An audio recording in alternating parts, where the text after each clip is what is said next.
నమస్తే, welcome to Leo. మనతో ఉన్నారు ఏపీ కమ్మ కార్పొరేషన్ డైరెక్టర్ అడుసుమల్లి శ్రీనివాస్ గారు. సార్ నమస్తే. నమస్కారం అండి. ప్రొఫెసర్ నాగేశ్వరరావు వాస్తవానికి ప్రొఫెసర్ ముసుగులో ఉండి కూటమిని చీల్చేటువంటి ప్రయత్నాల్లో జగన్మోహన్ రెడ్డికి తెలియకుండానే వైసీపీ కండవ కప్పుకొని చేస్తున్నటువంటి ప్రయత్నాలు పూర్తిగా ఇప్పుడు బట్టబయలే. వాస్తవానికి మొట్టమొదటిసారిగా మీరే ఖచ్చితంగా కేసు నమోదు చేయాలని చెప్పేసి అన్నది కూడా ఇప్పుడు వాస్తవానికి వచ్చేసింది. ఈరోజు ప్రొఫెసర్ నాగేశ్వరరావు ఏదైతే తన వ్యాఖ్యల్ని వెనక్కి తీసుకుంటున్నానని చెప్పేసి అన్నటువంటి దాన్ని ఎలా చూడాలి? ఇప్పుడు ప్రొఫెసర్ నాగేశ్వర గారైనా, తెలకపల్లిరావు గారైనా, ఇంకా కొంతమంది ఉన్నారు. వీళ్ళంతా కూడా ఒకానొకప్పుడు అంటే ఈ టీవీ మాధ్యమాలు, టీవీల్లో చర్చా కార్యక్రమాలు మొదలైన సమయం అంటే 2006, 2007 ఆ ప్రాంతాల్లో చాలా ఆసక్తికరంగా, అర్థవంతంగా ఉండేదండి టీవీ చర్చలు. ఎందుకంటే న్యూస్ క్యాన్లని లేకపోతే ముందు రోజు జరిగిన రాజకీయ పరిణామాల మీద ఒక చర్చ జరిగింది. అందులో ఎనలిస్టులుగా తెలకపల్లిరావు గారు, దీక్షితులు గారు, ఐ వెంకటరావు గారు, ఇలాగ కె శ్రీనివాసరెడ్డి గారు, ఇలాంటి వాళ్ళందరూ, హారగోపాల్ గారు, ఇలాంటి వాళ్ళందరూ వచ్చేవారు. అందులో వామపక్ష భావజాలం ఉన్న వాళ్ళు ఎక్కువ ఉండేవారు ఎనలిస్టులుగా. తర్వాత వివిధ పార్టీల నాయకులు ఉండేవారు, మంత్రి స్థాయి వాళ్ళు, ఈవెన్ కేసీఆర్ గారు కూడా పాల్గొన్నారు సందర్భాలు ఉన్నాయి చర్చలో. ఇలాంటప్పుడు ఒక అర్థవంతమే, అప్పుడు దాటిగా, వాడిగా, వేడిగా జరిగిన చర్చలు బాగానే. తెలంగాణ ఉద్యమం సమయంలో కానీ చాలా తీవ్రమైన వాగ్యుద్ధాలు జరిగి కానీ దిగజారిన వ్యాఖ్యలు తక్కువ ఉండి, ఎవరినో ఒకళ్ళిద్దరు దిగజారిన వ్యాఖ్యలు చేస్తే వాళ్ళని ప్రజలు అసహించుకునేవారు.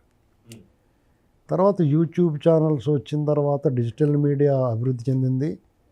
మంచి అంత జరుగుతుందో చెడు అంత జరుగుతుంది. ఖచ్చితంగా ఇది చాలా మంచిది.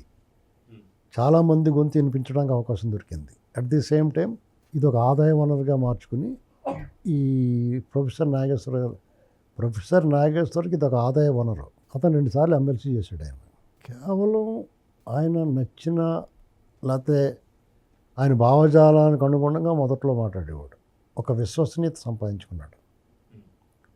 దాన్ని పెట్టుబడిగా పెట్టి విషం కక్కడం మొదలుపెట్టాడు. అతను టీడీపీ చంద్రబాబు నాయుడు గారి మీద ఎప్పుడు విషం కక్కుతాడు. 100కి 90 సార్లు విషం కక్కి ఒక 10 సార్లు లేదా దాంతకన్నా తక్కువ వాళ్ళ అచీవ్మెంట్స్ కానీ ఆ పార్టీ గురించి కానీ ఒక మంచి మాట మాట్లాడతాడు. ఏంటి, నేను న్యూట్రల్ ముసుగేసుకున్న నాగుపోవం, మెట్ల దగ్గర కట్ల పోవం.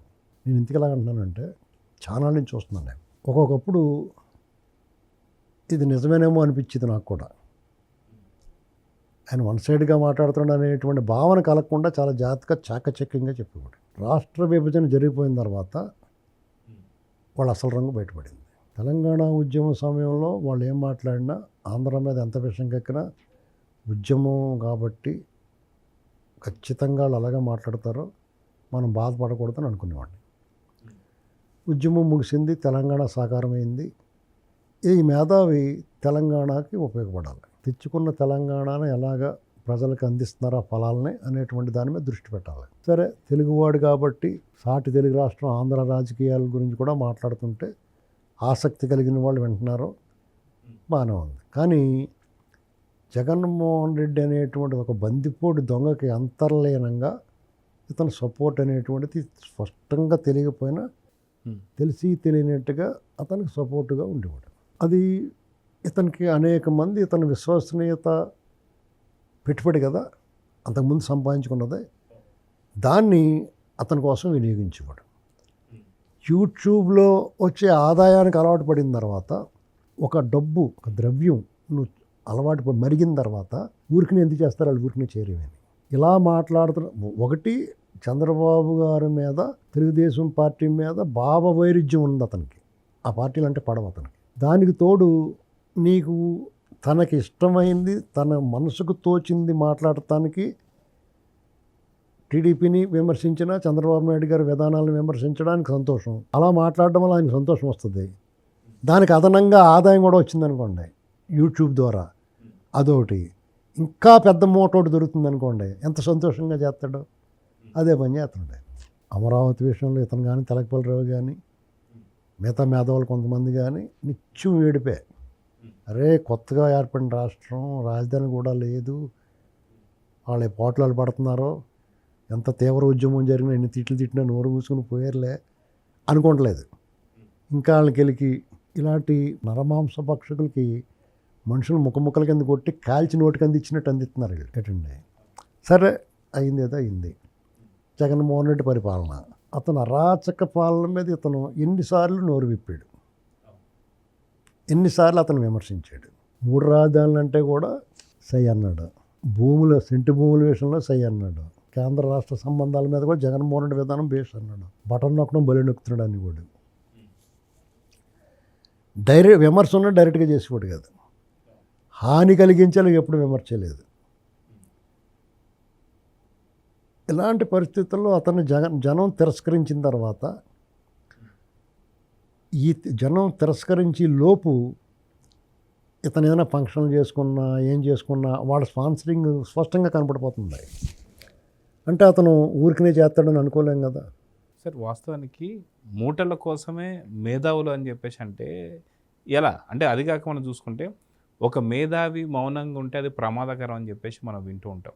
కానీ అదే మేధావులు ఒక పార్టీకి ఒత్తాసు పలికి వాళ్ళకి సంబంధించినటువంటి విష ప్రచారాన్ని వీళ్ళు మళ్ళీ కక్కుతున్నారంటే నిజంగా సమాజం ఎట్టిపోతుంది? భవిష్యత్ తరాల గురించి వీళ్ళకి అవసరం లేదంటే ఏం చెప్తారు? అవసరం లేదండి. వాళ్ళకి ప్రతి ఒక్కడూ స్వార్థపరుడిగా మారిపోయాడు. అందులో ఇతనికి స్పెషాలిటీ ప్రత్యేకత ఏమి లేదు. అందులో ఒకటి ఇతను మన అనవసరంగా ప్రొఫెసర్ అది ఇది మంచి పెద్దోడు ఏమనకూడదు అనుకుని ఆగేవాళ్ళం. ఈ భరించి సహించి ఉన్నాం. ఏకపక్షంగా మాట్లాడుతుంటే సరే, చంద్రబాబు నాయుడు గారి ప్రభుత్వం, కూటమి ప్రభుత్వం ఏర్పడింది. జగన్మోహన్ రెడ్డికి ఇష్టం లేనట్టు ఇతనికి ఇష్టం లేదు ఏర్పడడం. అలా ఏర్పడడం వల్ల తుక్కురేగిపోయింది అవతల. ఇప్పుడు వీళ్ళు విడిపోవాలనేటువంటి వాళ్ళ కోరిక. దానికి ఇతను ఒత్తాసు పలికిలా ఉన్నాయి వ్యాఖ్యలు రీసెంట్గా చేసినాయి. ఇలాంటివి చాలాసార్లు చేశాడు. ఈ రీసెంట్గా చేసింది అడ్డంగా దొరికాడు. పవన్ కళ్యాణ్ గారిని జగన్మోహన్ అరెస్ట్ చేయమన్నాడని, అలా వద్దాడు, నా పర్మనెంట్ ఫ్రెండో వీళ్ళు టెంపరీ ఫ్రెండో అన్నాడని ఇవన్నీ చెప్పాడు. నాకేదో సమాచారం వచ్చిందని చెప్పాడు.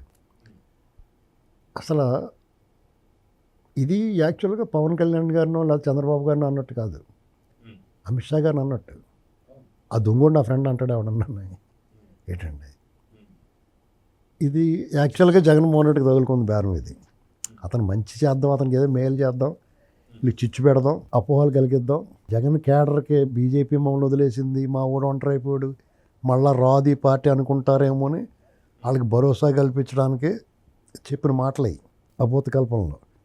ఆ స్థాయిలో ఉండి జనాలు నీ మాటలు విశ్వసిస్తున్నారు ఇవాళకి. నేను తెలిసి ఉండి నిన్ను నువ్వు అలా నిలువునా పాత్ర వేసేసుకోవడాన్ని ఏమనుకోవాలి? దాన్ని చీయని అందరూ తిరగబడేటప్పటికి వాళ్ళు లీగల్గా ప్రొసీడ్ అవుతాం అనేటప్పటికి మనోహర్ గారు రిక్వెస్ట్ చేశారు కాబట్టి బేషరతుగా నేను వెనక్కి తీసుకున్నాను. బాయ్, వెనక్కి తీసుకోకుండా ఉండి చూద్దాం ఎవరికోసం బేషరతు ఏంటి, షరతు పెట్టుకొని మాట్లాడేసే కదా, వెనక్కి తీసుకోవడానికి షరతు పెట్టుకొని చూద్దాం అంటే సిగ్గు లేకుండా మళ్ళీ బయటకు వచ్చి సారీ చెప్పాలా.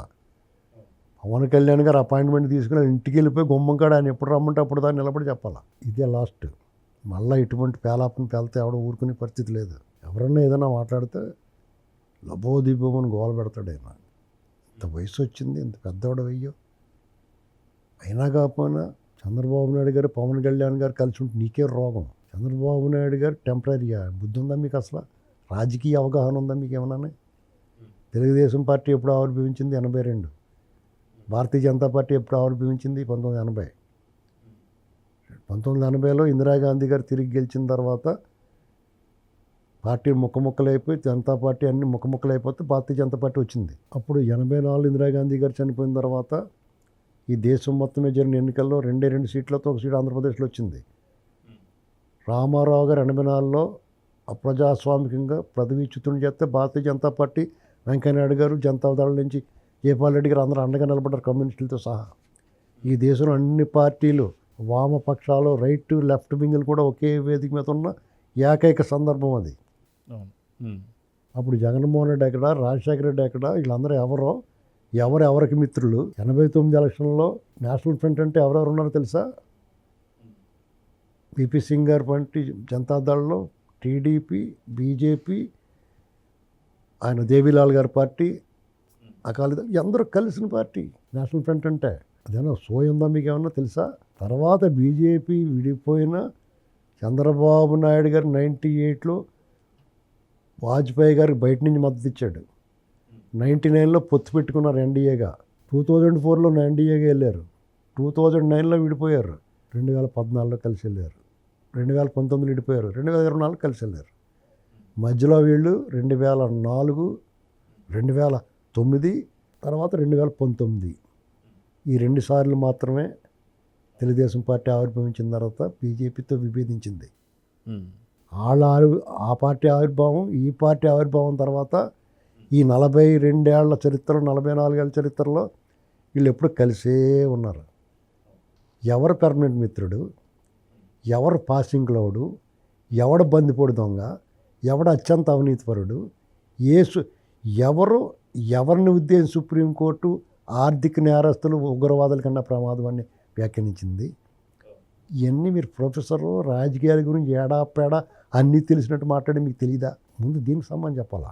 సరే, ఇక్కడ మనం నువ్వు చెప్పావు, నువ్వు చూసినట్టు నీ సమాచారం ఇచ్చాడు, కానీ లాజిక్ ఉండాలి కదా, ఏదు పద్ధతి ఉండాలి కదా.